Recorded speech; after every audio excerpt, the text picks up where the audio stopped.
Hi, I'm Mike Andrzejczyk with Virginia Cooperative Extension, and I'm the horticulture agent in the city of Chesapeake.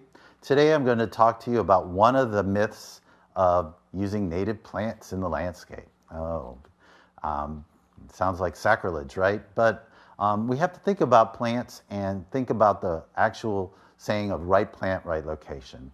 And when we have urban environments where we've changed the soil drastically by scraping it off, by putting it in little islands where we have hot buildings reflecting heat, asphalt absorbing heat, and different soil conditions, different humidity, pollution, all of these different factors change the environment. So instead of being a native Virginia plant going into that urban environment in downtown Norfolk or in Richmond or Virginia Beach or someplace like that, we have to look at that condition as being totally different.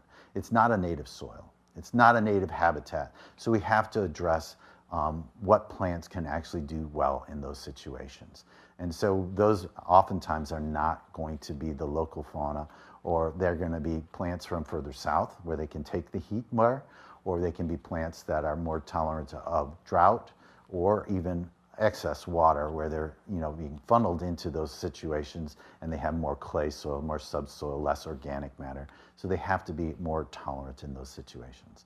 So yes, native plants can be good in many situations, but it's not the answer for every situation. And we always need to look at each individual situation and find the best plant for that.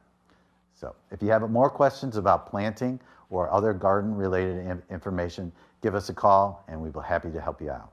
Thank you.